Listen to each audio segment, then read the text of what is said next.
And empanada na naman nga ang gagawin natin for today. Hello mga kabiking at mga kakuking. Mahilig ka rin ba kumain ng chicken empanada? Eto mga kakuking at kabiking, tamang-tama ito para sa iyo para hindi ka nabili ng bili. At bukod pa dyan, pwede nyo din tong gawing pang negosyo. Napakadali lang naman ito gawin. Pala sa ating mixing bowl, maglagay lang tayo ng 5 cups ng flour. Ang gamit ko pala ay all-purpose flour. And then, maglagay lang ako dito ng 3 spoon ng sugar and then 1 tablespoon ng baking powder. Yung iba mga ka-cooking hindi na naglalagay ng baking powder, pero ako naglalagay po ako. And then 1/3 ng butter, tapos maglagay lang tayo ng tubig. Ang sukat pala ng tubig ko sa 1/3. Dapat po malamig na malamig, ulagyan nyo ng ice ang inyong tubig para maganda ang kinalabasan ng inyong dough, para mag-crunchy siya. And then, masahin nyo lang ito ng mabuti, tapos i-rest nyo siya ng 20 minutes. Ilagay nyo sa ref o kaya kung wala kayong ref, itabi nyo lang na dapat hindi po siya maarawan. Tapos lagay lang natin to dito sa ating plastic at ayun na nga sinabi ko sa inyo, itabi lang natin to or kaya ilagay sa ref.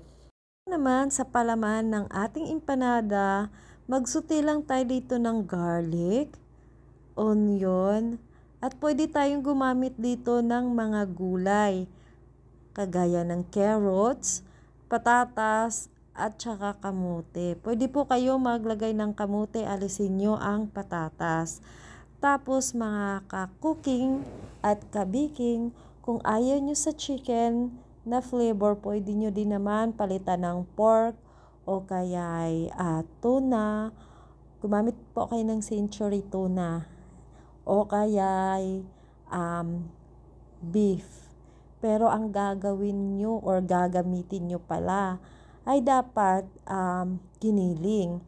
Tapos ito pala yung aking chicken dito mga ka-cooking. Pinakuluan ko muna at pagkatapos hinimay-himay ko, mas gusto ko kasing ganitong paraan mga ka-cooking. At ito palang pinaglagaan ko ng aking manok, aking chicken na na breast po yan. Ay ginamit ko din dito. Tapos naglagay lang tayo dito ng oyster sauce, kunti lang.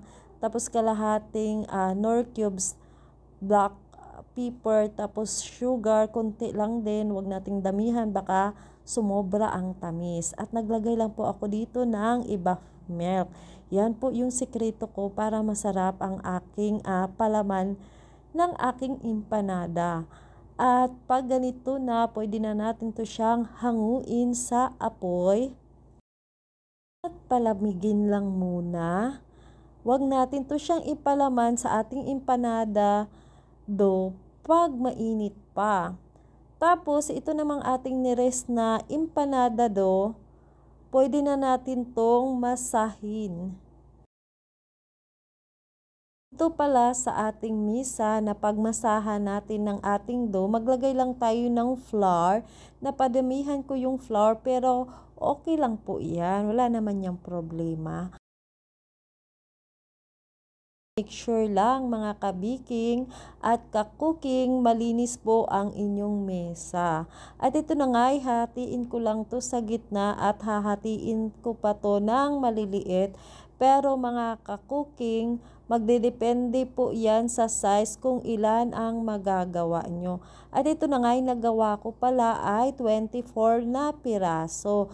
Kung maliliit po ang hiwa na gagawin nyo, siguro makagawa kayo ng 30 yan o baka sobra pa ng 30.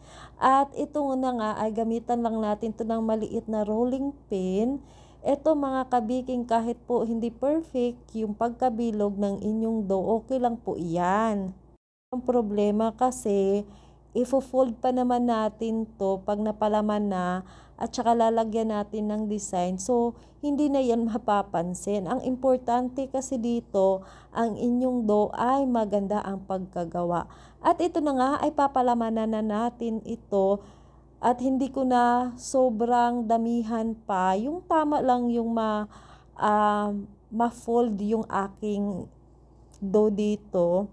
Pero kung ibibusiness nyo ha, wag nyo naman sobrang punuin, baka malugi kayo tapos ibibinta nyo lang ng mura. So, yung tama lang yung ilalagay nyo na palaman. At ito na nga, pwede nyo na tong i-fold. Pero, bago nyo to i-fold na kagaya nito, kailangan nyo muna i-press nyo yung gilid ng mabuti para sa ganun, pag iprito nyo ay hindi po siya bubuka o kaya i-bake nyo.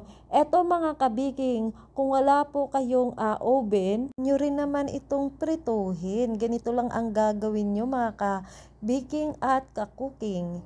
Aalisin nyo po yung butter at papalitan nyo ng cooking oil.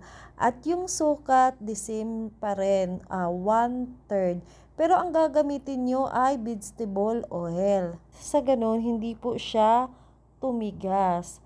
So, uulitin ko po sa inyo, bago nyo i-fold siya ng ganyan, yung gilid, ipipress nyo muna siya, diinan nyo para pag iprito nyo or kay ibig nyo ay hindi po siya bubuka. Pagkatapos na nga ay kukuha lang ako dito ng tinidor, lalagyan po natin to ng design. Sa paglagay naman ng design nito, wag natin itong para hindi po siya mabutas. Kasi pag diniinan nyo yan siya, mabubutas yung inyong dough. Pag pinrito yan, lumalabas po yung katas ng inyong empanada. Kaya mga ganyan-ganyan lang, okay lang yan. Tapos mga kabiking, ito pala nag-glaze lang po ako dito ng white egg. Ayan, papahira natin yan para pag binake natin yan, maganda po ang itsura ng ating empanada makintab. Pero pag pinrito nyo ito, pag prituhin nyo, huwag nyo pong lagyan ng egg white. Egg white po yung gamit natin. At ito, ibibik lang natin ito hanggang sa mag-golden brown.